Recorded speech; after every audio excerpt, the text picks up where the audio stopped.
आप लोग इतने अंडर कॉन्फिडेंट क्यों हो जाते हैं कि अगर एक देश एक चुनाव होगा तो ये फायदा ले जाएंगे? इसकी मूल वजह क्या है? ये लोकतंत्र के ऊपर आघात होगा, ये फेडरल स्ट्रक्चर के ऊपर आघात होगा। देश में एक साथ लोकसभा और राज्यसभा के चुनाव हो, कितने लोग आते हैं? हाथ उठाइए, एक बार जिप से दिखा दीजिए।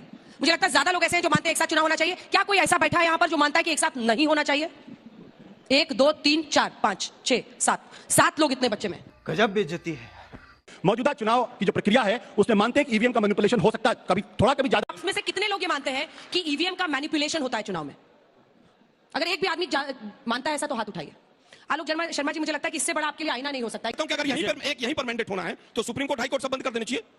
जली ना, तेरी भी जली ना। जनता यहाँ बैठी है, हम लोग सिर्फ ले रहे हैं, ऐसा कुछ वोटिंग और मैंडेट और वर्डिक्ट नहीं निकल रहा है। सबका सम्मान कीजिए, इंसान है, समान है, आपका डिबेट सुन रहे हैं, सबको रूल आउट कर देते हैं। इनको डर ये है कि ये जो राजनीतिक पार्टियां हैं ये बगैर संगठन की पार्टियां हैं, इसीलिए इनको डर है कि ये 5 साल हमारा क्या होगा। इनको चुनाव लड़ना है, शर्मा जी, आप इसका भी जवाब दीजिए। साथ ही आप पैसा लूटना है, भ्रष्टाचार करना है, यही काम के लिए ये लोग चाहते हैं। सवाल का जवाब ही नहीं दे रहे हैं, देश इसी में उलझा रहे हैं। यानी अगर एक साथ ये समानांतर चुनाव किए जाते हैं तो भारत का जीडीपी अगले साल ही 1.5% बढ़ सकता है। ये उस कमेटी की फाइंडिंग है, वो उन्होंने सारे संस्थाएं बीजेपी के हाथ में। फिर आप लोग बिहार में कैसे सबसे बड़ी पार्टी 2020 में बन गए थे? देखिए वो अलग विषय है, विषय अलग कैसे? ये फंस गया सी। इंडिया गठबंधन के लोग जो पूछते हैं कि ईवीएम बीजेपी ने हैक करके रख लिया, तो जम्मू कश्मीर में जो चुनाव वो जीतते हैं उस टाइम ईवीएम कैसे हैक नहीं हुआ? जी से है, इन्होंने बोला कि यहाँ पे बात हो रही है 1 नेशन 1 इलेक्शन, तो इन्होंने बोला कि क्यों 1 नेशन 1 एजुकेशन नहीं होना चाहिए? कैसे होगा, आप ही बताइए इसको। सीधा उत्तर है कि सेलेक्टिव मैनिपुलेशन है। इनका भरोसा तो अपने नेता राहुल गांधी पे भी नहीं है, गांधी खानदान पे भी नहीं है, इसीलिए चोर की तरह मानसिकता भी है। सही पकड़े हैं दोस्तों। मोदी जी जितने भी करप्ट हमारे देश के अंदर पिछले कई सालों से जो चलते आ रहे कानून है ना, उनको बदलते जा रहे हैं। अब देखिए उन्होंने एक चीज और कर दी है कि एक देश और एक चुनाव हो बस, और कितनी बढ़िया बात है। हर रोज आप देखते हैं भारत के अंदर कहीं ना कहीं चुनाव हो रहे होते हैं, लाखों करोड़ों रुपया लगता है और छुट्टियां अलग से होती हैं। इससे अच्छा ये नहीं है कि एक ही बार में चुनाव हो जाए। अब ये सारे के सारे ना इस चीज पे अड़ गए कि नहीं जी एक देश में एक चुनाव करोगे ना तो बड़ा ये हो जाएगा वो हो जाएगा, जबकि ये प्रस्ताव कांग्रेस 1960 में ले आई थी, नेहरू के टाइम में, तब इनको कुछ नहीं हुआ था। अब अगर मोदी जी लेके आ रहे हैं तो इनके पेट में दर्द हो रहा है। अच्छा, इनके साथ में और कई लोग हैं, उनके पेट में भी दर्द होता है, क्योंकि आप जानते हैं ना वो मोदी जी एक बड़ा सही वो देते हैं ना नाम, ये परजीवी है, इनको दर्द होगा ही होगा। आप पूरी डिबेट देखिएगा, मजा आएगा दोस्तों।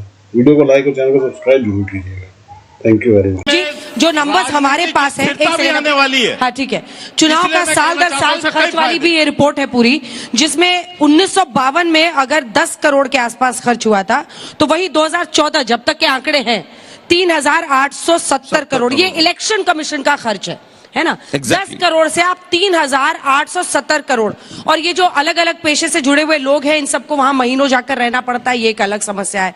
मतलब अगर नॉर्मल विवेक से हम बात करें तो सबको लगेगा कि एक साथ चुनाव करिए, खत्म कीजिए, हमेशा देश इलेक्शन मोड में रहता है। ये आप ही लोग का उत्तर देता हूं। ये बीजेपी के सामने आप लोग इतने अंडर कॉन्फिडेंट क्यों हो जाते हैं कि अगर एक देश एक चुनाव होगा तो ये फायदा ले जाएंगे? इसकी मूल वजह क्या है जो आपकी चिंता है? देखिए, इलेक्ट्रल बॉन्ड का पैसा खाने वाली पार्टी है, बीफ कंपनियों से पैसा लेने वाली पार्टी है, रिसोर्सेज में धनाड़े है, इनके पीछे अडानी जैसे बड़े बड़े धनाड़े लोग खड़े हुए हैं, तो स्वाभाविक है कि इनको आसानी रहेगी। लेकिन हमारा मूल प्रश्न वो नहीं, हमारा मूल प्रश्न ये है कि ये लोकतंत्र के ऊपर आघात होगा, ये फेडरल स्ट्रक्चर के ऊपर आघात होगा। ओ अच्छा, आप मुझे केवल ये बताइए, आज यहां पर मोदी जी कहते हैं 1 नेशन 1 इलेक्शन पास हो गया और उसके बाद मोदी जी की सरकार माइनॉरिटी में आ जाएगी, तो क्या आप सारे राज्यों में दोबारा चुनाव कराएंगे? क्या नॉर्थ ईस्ट की एक सरकार 40 एमएलए वाली, अगर वहां पर सरकार गिर गई तो क्या सारे राज्यों में दोबारा चुनाव कराएंगे? कोई लॉजिक नहीं है इनके पास, ऐसे कम होगा। एक बार यहाँ पर बहुत सारे स्टूडेंट्स हैं, आप सब झूठ बोला गया। एक सेकंड सर, ऐसे रुकिए, प्रश्न आपसे करती हूँ। क्या आप लोग चाहते हैं कि एक देश एक चुनाव हो, देश में एक साथ लोकसभा और राज्यसभा के चुनाव हो? कितने लोग मानते हैं? हाथ उठाइए, एक बार जिप से दिखा दीजिए। मुझे लगता है ज्यादा लोग ऐसे हैं जो मानते हैं एक साथ चुनाव होना चाहिए। क्या कोई ऐसा बैठा है यहाँ पर जो मानता है कि एक साथ नहीं होना चाहिए? 1 2 3 4 5 6 7 लोग इतने बच्चे में। आशुतोष जी ये क्या कह रहा है? मतलब अगर आप नॉर्मल कॉमन सेंस ले तो सब ये मानेंगे कि एक साथ चुनाव हो, खत्म हो, हमेशा इलेक्शन मोड में रहता है। लेकिन क्या ये बीजेपी की सरकार इस वक्त है इसलिए इतना विपक्ष विरोध हो रहा है? नहीं, आदर्श स्थिति है अगर चुनाव एक साथ हो, आदर्श स्थिति है, लेकिन जो मौजूदा संविधान है उसके तहत यह संभव नहीं है। आपको इस संविधान को पूरी तरीके से बदलना पड़ेगा। महत्वपूर्ण सवाल क्या है? महत्वपूर्ण सवाल जो इस बात को लेकर यह है वो ये कि चुनाव की साख कैसी है, इलेक्शन कमीशन की साख कैसी है, इलेक्टोरल प्रोसेस की साख कैसी है। अगर सुप्रीम कोर्ट यह कहता है कि चुनाव आयुक्त की नियुक्ति में मुख्य न्यायाधीश की होनी चाहिए, तो उसको बदल के आप सरकार के कैबिनेट मिनिस्टर को क्यों रखना चाहते हैं? डिजिटल एज में, पूरी दुनिया डिजिटल एज में जा रही है, सब कुछ एआई के बारे में बातचीत हो रही, लेकिन हिंदुस्तान का चुनाव आयोग आपको खाली कागजी डॉक्यूमेंट देगा, डिजिटल स्पेस का कोई डॉक्यूमेंट नहीं देगा। क्यों? तो शक पैदा होगा। इसीलिए सीएसडीएस का डेटा यह कहता है कि 56% लोग आज की तारीख में मौजूदा चुनाव की जो प्रक्रिया है उसमें मानते हैं कि ईवीएम का मैनिपुलेशन हो सकता है, कभी थोड़ा कभी ज्यादा। इतने ही लोग ये भी मानते हैं कि चुनाव आयोग की जो साख है वो 2019 की तुलना में गिरी है। तुमसे ना हो पाएगा। उसमें से कितने लोग ये मानते हैं कि ईवीएम का मैनिपुलेशन होता है चुनाव में? अगर एक भी आदमी मानता है ऐसा तो हाथ उठाइए। आलोक शर्मा जी, मुझे लगता है कि इससे बड़ा आपके लिए आईना नहीं हो सकता। ये मुद्दा जब हम लोग आपको बताते हैं कि लोगों से हम लोग मिलते हैं फील्ड में, आशुतोष जी के लिए भी है लेकिन आपके लिए भी है। हम लोग जब लोगों से मिलते हैं वो कहते हैं कि हम वोट करने जाते हैं, वहां पर वोट डालते हैं, हमारी 10 चीजों की चेकिंग होती है और ये लोग हम ही पर शक करते हैं कि ईवीएम मैनिपुलेटेड है जब हारते हैं। तो देखिए, मुझे लगता है लोगों के ऊपर किसी ने शक नहीं किया, शक उस तंत्र के ऊपर किया गया। पर इनके मन में शक नहीं सुनिए ना, अरे मैम सुनिए ना, बताऊं कि अगर यहीं पर मैंडेट होना है तो सुप्रीम कोर्ट, हाई कोर्ट सब बंद कर देने चाहिए। 50 से ज्यादा केस इलेक्शन कमीशन के खिलाफ चल रहे हैं, आज तक में लोगों ने हाथ नहीं खड़ा किया, सारे केस बंद। जनता यहाँ बैठी है, हम लोग सिर्फ ले रहे हैं, ऐसा कुछ वोटिंग और मैंडेट और वर्डिक्ट नहीं निकल रहा है। सबका सम्मान कीजिए, इंसान है, सभाएं हैं, आपका डिबेट सुन रहे हैं, सबको रूल आउट कर देते हैं। आप कुछ भी बोलो, ये नहीं सुनने वाला। रूल आउट नहीं कर रहा हूँ, मैं कह रहा हूँ कि ये पैमाना नहीं हो सकता। तिवारी जी, एक साथ अगर चुनाव हो क्या दिक्कत है? कोई दिक्कत नहीं है। हाँ। दिक्कत कहाँ, एक साथ तो चुनाव होते थे।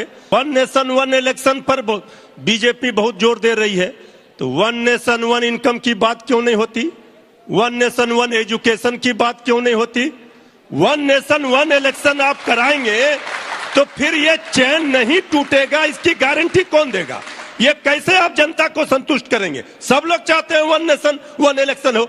आप साहब एक चुनाव, एक राज्य में एक फेज में चुनाव नहीं करा पाते हैं। बिहार में कितने फेज में चुनाव होते हैं और ये 1 नेशन 1 इलेक्शन की बात करते हैं। चूतिया लिखा है क्या? आप, मैं बताता हूँ किसको डर है, किसको डर है, मैं आपको बताता हूँ कैसे डर है इन लोगों को। और जो बात इन्होंने अभी मेरे मित्र आशुतोष जी ने कही, उसका भी जवाब सदन के अंदर कानून मंत्री श्री अर्जुन राम मेघवाल जी ने बड़ी स्पष्टता से दिया है कि हम कैसे किस धारा पर संशोधन करके इसको ला सकते हैं। आप चाहें तो मैं वो भी पढ़ दूंगा। ठीक है, अब नेक्स्ट लेकिन मैं उसके आगे एक बात कहना चाहता हूं, इनको डर क्या है? इनको डर ये है कि ये जो राजनीतिक पार्टियां हैं ये बगैर संगठन की पार्टियां हैं, इसीलिए इनको डर है कि ये 5 साल हमारा क्या होगा। जब एक बार चुनाव हो गया तो 5 साल में इनकी डलें साफ हो जानी है, क्योंकि इनको कोई रचनात्मक और सामाजिक काम तो करना नहीं है, इनको चुनाव लड़ना है। शर्मा जी, आप इसका भी जवाब दीजिए, साथ ही आप पैसा लूटना है, भ्रष्टाचार करना है, यही काम के लिए लोग चाहते हैं। सवाल का जवाब ही नहीं दे रहे हैं और देश इसी में उलझा रहे।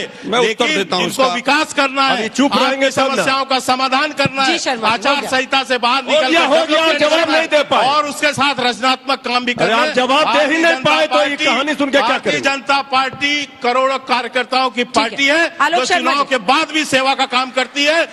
और अभी तो रुको, क्लाइमैक्स अभी बाकी है। कि आपने जो इनका सवाल का जवाब देना है वो दीजिएगा, लेकिन आपने कहा था कि क्या इन्होंने एडिशन किया है, क्या रिसर्च में पाया है। तो कोविन कमेटी की रिपोर्ट का एक हिस्सा मैं पढ़ के आपको बता रही हूं। इनका ये कहना है, कोविन कमेटी की फाइंडिंग्स है कि India's national real GDP growth with simultaneous elections would be 1.5 percentage points higher in the immediate next year. यानी अगर एक साथ ये समानांतर चुनाव किए जाते हैं तो भारत का जीडीपी अगले साल ही 1.5% बढ़ सकता है। ये उस कमेटी की फाइंडिंग है, वो उन्होंने कैलकुलेट किया। अभी वर्तमान में तो जीडीपी गिर रहा है, वो चिंता का विषय है, रुपया भी गिर रहा है, वो भी चिंता का विषय है। लेकिन अगर 1.5% कैलकुलेशन समझते हैं आप? 1.5% मतलब पूरी ताकत लगने के बाद होता है। उसका क्या आधार है कि नीति आयोग ने ऐसा बोल दिया है? नीति आयोग में कौन है? ज्यादातर बीजेपी समर्थित जो अधिकारी बैठे हैं वो बैठे हैं। को एक सेकंड, नवंबर वो के कह महीने रहे में हैं कि कर सारे संस्थाएं बीजेपी के हाथ में, फिर आप लोग बिहार में कैसे सबसे बड़ी पार्टी 2020 में बन गए थे? नहीं, देखिए वो अलग विषय है। विषय अलग हम कैसे तो- है? मतलब चुटिया काटने का काम है। अभी वन नेशन वन इलेक्शन की बात हो रही है। हमने पूछा बीजेपी के हमारे भाई से, ये जवाब ही नहीं दे पाए। ठीक। एक फेज में जब एक चुनाव नहीं करा पा रहे हैं, कितने फेज में बिहार में चुनाव होते हैं आप बताइए तो ये वन नेशन वन इलेक्शन क्या कराएंगे? मैम मेरा सवाल तिवारी जी से है। इन्होंने बोला कि यहाँ पे बात हो रही है वन नेशन वन इलेक्शन, तो इन्होंने बोला कि क्यों वन नेशन वन एजुकेशन नहीं होना चाहिए, कैसे होगा आप ही बताइए इसको। हम इस पर चर्चा करना चाहते हैं, इस पर बात करना चाहते हैं, सरकार इस पर बात करे। वन नेशन वन इलेक्शन करेंगे, मनमानी करेंगे। मेरा एक सीधा और सरल सवाल पक्ष से है। चलिए एक वक्त के लिए मान लिया वन नेशन वन इलेक्शन हमने करवा दिया, लेकिन इस परिस्थिति में आपको हमेशा के लिए 5 साल का जो टर्म है वो फिक्स करना होगा, तो आप पहले लोकसभा को डिसॉल्व करेंगे या स्टेट असेंबलीज को डिसॉल्व करेंगे? सीधा इसका उत्तर मुझे। मेरा सवाल ईवीएम पर है। तो इंडिया गठबंधन के लोग जो पूछते हैं कि ईवीएम बीजेपी ने हैक करके रख लिया है, तो जम्मू कश्मीर में जो चुनाव वो जीतते हैं उस टाइम ईवीएम कैसे हैक नहीं हुआ? और मेरा सवाल ये भी है, जब आप ईवीएम पे सवाल जब उठाते, जब बीजेपी जीतता है तभी आप ईवीएम पे सवाल क्यों उठाते हैं? जब इंडिया गठबंधन जीतता है तब ईवीएम पे सवाल। ये भगवान क्या जुल्म। आलोक जी, देखिए बहुत अच्छा सवाल पूछा। जल्दी। सीधा सीधा उत्तर है कि सेलेक्टिव मैनिपुलेशन है। अगर सेलेक्टिव मैनिपुलेशन नहीं होगा तो आप सवाल कैसे पूछेंगे? लेकिन ये चोरों की पद्धति इन्होंने सीखी है से भाई, इसीलिए चोर की तरह मानसिकता भी है। सवाल मेरे से है ना, वही मानसिकता है। सोच कभी भी अच्छी पॉजिटिव नहीं है इनके, मानसिकता नेगेटिव पे चलते हैं भाई। हमेशा। मानसिकता आप जीवीएल की चेक कराइए और अडवाणी जी की चेक कराइए। वापस मैं आना जवाब दूंगा आपको। इलेक्शन कमीशन को अंजना बचाने जी। में केवल और केवल भाजपा क्यों आती है? अगर हिम्मत है तो बैलेट से जल्दी से जवाब दी, जल्दी से जवाब दी। अंजना जी, जल्दी से, ठीक है, जल्दी से। जहां तक भरोसे का प्रश्न है तो इनका भरोसा तो अपने नेता राहुल गांधी पे भी नहीं है, गांधी खानदान पे भी नहीं।